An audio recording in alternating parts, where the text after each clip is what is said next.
Welcome back. Pakistan کا بھارت اور Canada کے درمیان یورینیم فراہمی اور جوہری ری ایکٹر ٹیکنالوجی تعاون پر اظہار تشویش۔ ترجمان دفتر خارجہ کا کہنا ہے معاہدہ سول جوہری تعاون کے میدان میں ایک اور مخصوص استثناء کی مثال ہے۔ بھارت نے 1974 میں کینیڈا کے فراہم کردہ ری ایکٹر کے پلوٹونیم سے جوہری تجربہ کیا۔ نیوکلیئر سپلائرز گروپ قائم ہوا، جس ملک کے اقدامات سے عالمی برادری عالمی برآمدی کنٹرول نظام بناتی ہے، اسے ترجیحی رسائی دینا باعث تشویش ہے۔ بھارت نے تمام سول جوہری تنصیبات IAEA کی نگرانی میں نہیں دیں، کوئی پابند عہد بھی نہیں کیا گیا۔ ترجمان نے کہا بھارت کی متعدد جوہری تنصیبات اب بھی بین الاقوامی معاہدے سے باہر ہیں۔ یہ بھی واضح نہیں کہ معاہدے کے ساتھ عدم پھیلاؤ سے متعلق کون سی ٹھوس یقین دہانیاں موجود ہیں۔ بیرونی یورینیم فراہمی سے بھارت کے مقامی ذخائر فوجی مقاصد کے لیے دستیاب ہو سکتے ہیں۔ اس سے جنوبی ایشیا میں اسٹریٹجک توازن مزید متاثر ہونے کا خدشہ ہے۔ یہ انتظام عالمی عدم پھیلاؤ نظام اور کینیڈا کی ذمہ داریوں کو بھی کمزور کرتا ہے۔ سول جوہری تعاون غیر امتیازی اور معیار پر مبنی طریقہ کار کے تحت ہونا چاہیے۔ NPT میں شامل نہ ہونے والی تمام ریاستوں کے لیے یکساں اصول اپنانا ضروری ہے۔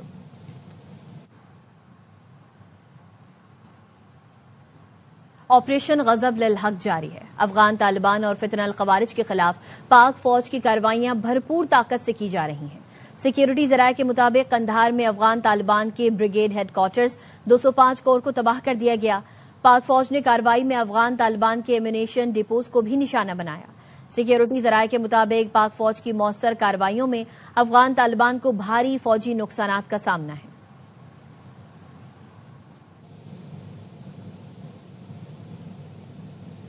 توانائی کی بچت کے لیے قومی ایکشن پلان کی تیاریاں شروع کر دی گئی ہیں۔ ذرائع کے مطابق کورونا دور کی طرز پر آن لائن اور اسمارٹ آفیشل ورکنگ پر غور کیا جا رہا ہے۔ وفاقی حکومت نے مارچ میں تعلیمی اداروں کے آن لائن سیشن پر غور شروع کر دیا۔ کارپوریٹ سیکٹر میں بھی ہفتے میں 2 دن آن لائن خدمات پر غور ہو رہا ہے۔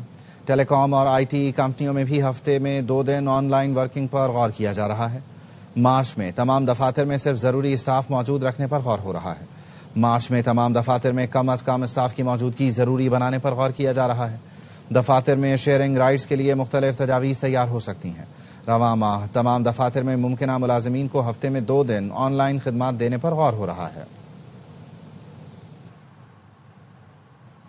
مشرق وسطی میں کشیدہ صورتحال کے باعث ملک میں پیٹرولیم مصنوعات کی قیمتیں ہفتہ وار بنیادوں پر طے کرنے پر غور شروع کر دیا گیا۔ ذرائع کا کہنا ہے اس حوالے سے مختلف تجاویز پر غور کر رہے ہیں۔ ہفتہ وار بنیادوں پر قیمتوں کے تعین کا مقصد ذخیرہ اندوزی روکنا ہے۔ قیمتوں میں اضافے سے ڈیلرز کی جانب سے ذخیرہ اندوزی کا خدشہ بڑھ رہا ہے۔ کشیدہ صورتحال جاری رہی تو پیٹرول 20 روپے اور ڈیزل 45 روپے تک مہنگا ہو سکتا ہے۔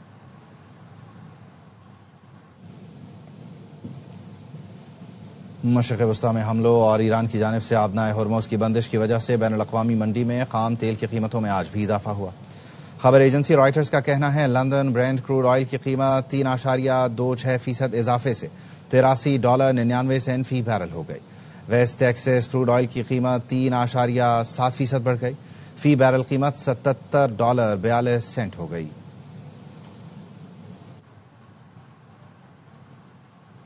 ایران کی جانب سے آبنائے ہرمز بند ہے، توانائی کی سپلائی معطل ہے۔ پاکستان کی ٹیکسٹائل صنعت کو شدید خدشات ہیں۔ چیئرمین ایپٹما کامران ارشد نے وفاقی وزیر تجارت جام کمال کو خط لکھ دیا۔ لکھا تیل اور LNG کی ترسیل میں رکاوٹیں توانائی کی قیمتوں میں اضافے کا سبب بن رہی ہیں۔ صنعتی پیداوار اور برآمدی مسابقت متاثر ہو سکتی ہے۔ ایک جانب توانائی درآمدات سے لاگت بڑھ رہی ہے تو دوسری جانب برآمدی صنعتیں دباؤ کا شکار ہیں۔ کشیدگی کم بھی ہو جائے تو توانائی کی سپلائی چین اور قیمتوں میں کئی ماہ تک اتار چڑھاؤ برقرار رہنے کا امکان ہے۔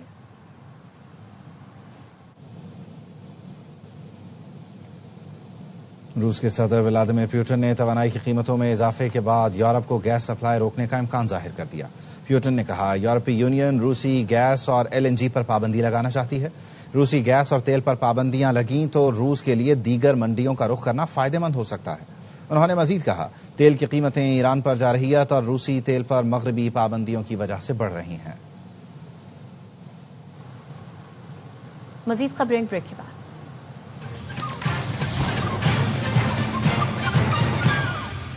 Welcome back. اسرائیلی میڈیا نے دعویٰ کیا ہے کہ کرد جنگجوؤں نے ایران میں زمینی کارروائی شروع کر دی۔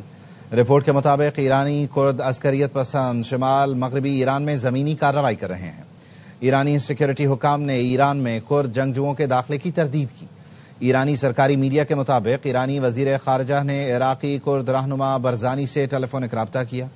دونوں رہنماؤں نے موجودہ صورتحال میں کسی تیسرے فریق کو فائدہ نہ اٹھانے پر اتفاق کیا ہے۔ کردش رہنما نے کہا کردستان ریجن تنازعات کا حصہ نہیں بنے گا۔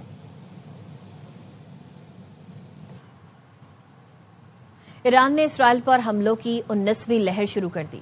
پاسداران انقلاب کا کہنا ہے میزائل اور ڈرون سے حملے کیے جا رہے ہیں۔ اگر حکومت گرانے کی کوشش کی تو اسرائیل کے دمونہ جوہری مرکز پر حملہ کر دیں گے۔ اسرائیلی ڈیفنس فورسز کا کہنا ہے ایران نے جمعرات کی صبح متعدد میزائل اسرائیل کی جانب داغے ہیں، لیکن ان میزائل سے کوئی جانی نقصان نہیں ہوا۔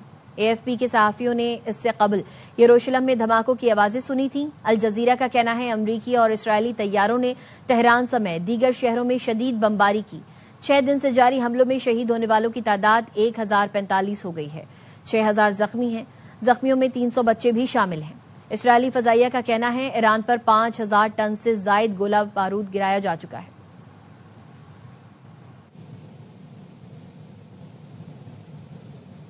امریکہ اور اسرائیل کے ایران پر حملوں میں تیزی آ گئی۔ دارالحکومت تہران سمیت ایران کے شہر دھماکوں کی آواز سے گونجتے رہے۔ الجزیرہ کا کہنا ہے مشرقی تہران میں دھماکوں کے بعد جھٹکے بھی محسوس کیے گئے۔ 28 فروری سے اب تک اسرائیلی فوج نے ایران کے 150 شہروں کو نشانہ بنایا۔ اسرائیلی ڈیفنس فورسز کا دعویٰ ہے کہ اس نے تہران میں فوجی انفراسٹرکچر اور دیگر مقامات پر حملے کیے۔ ایرانی وزیر توانائی عباس علی عابدی کا کہنا ہے حملوں سے ملک کے مختلف حصوں میں پانی اور بجلی کی تنصیبات کو نقصان پہنچا ہے۔ فراہمی یقینی بنانے کے لیے متاثرہ مراکز کی مرمت کی جا رہی ہے۔ عوام پانی اور بجلی کے استعمال میں احتیاط سے کام لیں۔ ایرانی ہلال احمر کے مطابق ہفتے سے اب تک ایران کے 174 شہروں کے 636 مقامات پر 1332 حملے ہوئے ہیں۔ ان میں 105 شہری مقامات تھے۔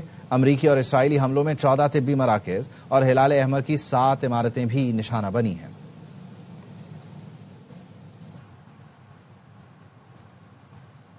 امریکی سینٹرل کمانڈ نے ایران کے خلاف جاری آپریشن ایپیک فیوری کے 100 گھنٹے کے دوران کارروائیوں کی ویڈیو جاری کر دی۔ ویڈیو میں ایران کے خلاف فضائی اور بحری کارروائیوں کی جھلکیاں دکھائی گئی ہیں۔ امریکی بحری بیڑے سے اڑان بھرنے والے جنگی طیاروں کو ایران کے مختلف علاقوں میں اہداف کو نشانہ بناتے ہوئے دیکھا جا سکتا ہے۔ جدید ترین B-2 اسٹیل بمبار طیاروں اور ہیلی کاپٹرز کو بھی کارروائیوں میں حصہ لیتے ہوئے دکھایا گیا ہے۔ آپریشن کے دوران امریکی آبدوزوں کی جانب سے بھی ایران کی طرف میزائل داغے جانے کے مناظر شامل ہیں۔ سینٹکام کی جاری کردہ ویڈیو کے مطابق ایران کے خلاف دن اور رات مسلسل کارروائیاں جاری ہیں۔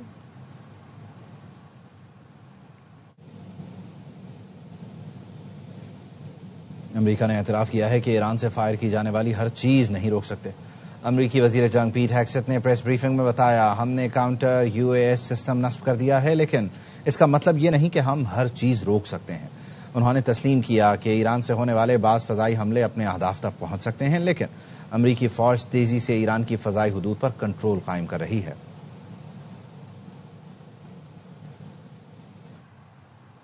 ایران کے مشرق وسطی میں امریکی اڈوں پر حملے جاری ہیں۔ سعودی وزارت دفاع کا کہنا ہے مختلف علاقوں میں ڈرون حملے ناکام بنا دیے گئے۔ الجوف میں ایک اور ڈرون مار گرایا۔ الخرج کے قریب 3 ڈرونز مار گرائے۔ کویت کے قریب کارگو کنٹینر کو نشانہ بنایا گیا۔ حکام کا کہنا ہے کنٹینر کویت کی حدود سے 60 کلومیٹر دور تھا۔ عملہ محفوظ رہا۔ ایران نے ترکی کی خود مختاری کے احترام کا باضابطہ اعلان کیا ہے۔ ایرانی فوج کا کہنا ہے کہ ایرانی سرحد سے ترک سرزمین پر کسی بھی قسم کے میزائل فائر نہیں کیے گئے۔ گزشتہ روز ترکی نے دعویٰ کیا تھا کہ ایرانی ڈرون حملے کو نیٹو دفاعی نظام نے ناکام بنایا۔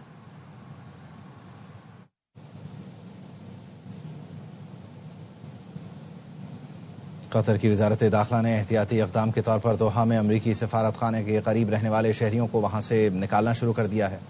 ایکس پر بیان میں ہدایت کی ہے ضروری حفاظتی اقدامات کے تحت ان کے لیے مناسب رہائش فراہم کی گئی ہے۔ کچھ لوگوں کو قریبی میٹرو اسٹیشن جانے کی ہدایت دی گئی ہے۔ یہ اقدام سعودی عرب اور کویت میں امریکی سفارت خانوں اور دبئی میں امریکی قونصل خانے پر ڈرون حملوں کے بعد سامنے آیا۔ رواں ہفتے امریکی محکمہ خارجہ نے امریکی شہریوں کو فوری طور پر مشرق وسطی چھوڑنے کا انتباہ جاری کیا تھا۔ خطے سے کئی پروازیں بھی منسوخ یا معطل کر دی گئی تھیں۔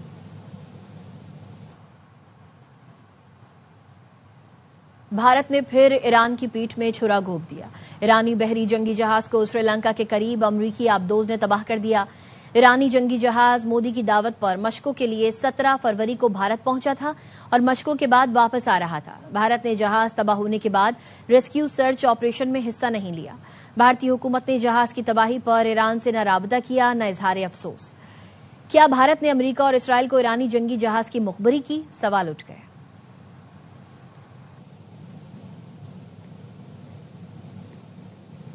میرے الفاظ یاد رکھیے گا، امریکہ جو کر رہا ہے اس پر پچھتاوا ہوگا۔ ایرانی وزیر خارجہ عباس عراقچی نے ایرانی بحری جہاز کو نشانہ بنانے پر ایکس پر رد عمل دیتے ہوئے لکھا، امریکہ نے 2000 میل دور سے سمندر میں جارحیت کی۔ جہاز جو بھارتی نیوی کا مہمان تھا اسے بغیر کسی وارننگ کے ہی نشانہ بنایا گیا۔ جہاز پر 130 افراد سوار تھے۔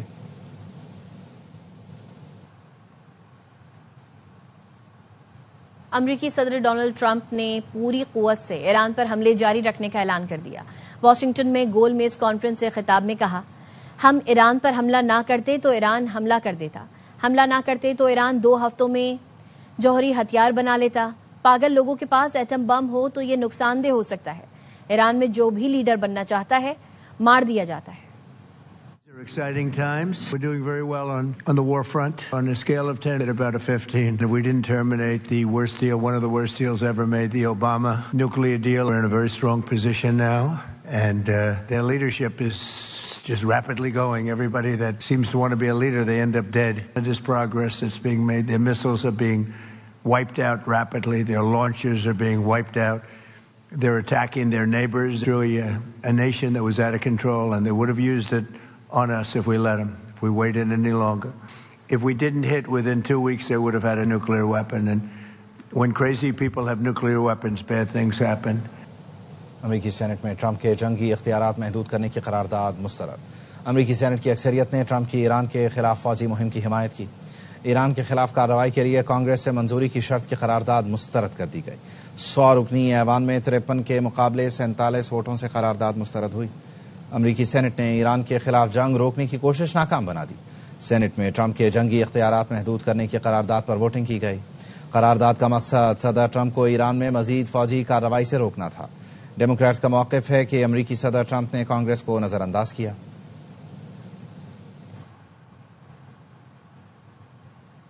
یہ اسرائیل کی جنگ ہے، امریکہ کو شامل نہیں ہونا چاہیے۔ امریکی سینٹ میں یہ بات کہنے پر ہنگامہ ہو گیا۔ ایران کے خلاف فوجی کارروائی پر بحث کے دوران سابق امریکی مرین نے احتجاج کیا۔ نارتھ کیرولینا سے گرین پارٹی کے سینٹ امیدوار برائن میک نے ایران کے خلاف فوجی اقدام کی مخالفت کی، کہا کوئی بھی جنگ نہیں چاہتا۔ برائن میک نے فلسطین کی آزادی کے نعرے بھی لگائے۔ کیپٹل پولیس نے انہیں زبردستی کمرے سے باہر نکال دیا۔ سینیٹر ٹم نے انہیں اجلاس سے باہر نکالنے میں مدد کی۔ Israel is the reason for this war. America does not want to fight this war for Israel. Let's go. Come on, let's go. Your inability to name that shows your exemptness as leaders. And nobody wants to fight for Israel. Someone please stand up as a Marine and stand up for America. No one wants to fight for Israel. A U.S. Senator just broke the head of a Marine. Look at you guys, you're robots. امریکہ نے ایران کو مذاکرات میں تمام پابندیاں ہٹانے کی مشروط پیشکش کی تھی۔ ایران سے کہا تھا سول جوہری پروگرام لے اور یورینیم افزودگی ختم کر دے۔ ترجمان وائٹ ہاؤس کیرولائن لیوٹ نے کہا ایران نے امریکی پیشکش مسترد کر دی۔ Preference is always peace and diplomacy first. Unfortunately, the terrorist Iranian regime refused to negotiate in good faith. They chose this path of violence and destruction. The regime did what they always have done. They lied. They delayed. They wanted to buy themselves time to continue building ballistic missiles and other deadly weaponry. U.S. negotiators offered to lift sanctions on Iran and even provide nuclear fuel to Iran at no cost to support a civil nuclear power program. They additionally had the opportunity to accept U.S. support as an investor in potential projects to develop peaceful nuclear energy under a mutually agreed upon framework. In response, Iran rejected. They accepted none of these generous and unprecedented offers by the United States. واپس آئیں گے break کے بعد۔ ساتھ رہیے۔ Welcome back. خبر یہ کہ وزیراعظم شہباز شریف سے جماعت اسلامی کے وفد کی ملاقات ہوئی ہے. جماعت اسلامی وفد کی قیادت امیر جماعت اسلامی حافظ نعیم الرحمان کر رہے تھے. وفد میں لیاقت بلوچ، میاں محمد اسلم اور آصف لقمان قاضی شامل تھے. حافظ نعیم کو افغانستان، ایران اور مشرق وسطیٰ اور خلیج کے موجودہ حالات پر بریف کیا گیا. وفد کو پاکستان کی سفارتی کوششوں اور اقدامات پر بھی اعتماد میں لیا گیا. وفد کو ایران اور خلیجی ممالک میں پاکستانیوں کی سہولت کے لیے اقدامات سے متعلق بھی آگاہی دی گئی. ملاقات میں اسحاق ڈار، اعظم نذیر تارڑ، احسن اقبال، عطا تارڑ اور رانا ثناء اللہ بھی موجود تھے.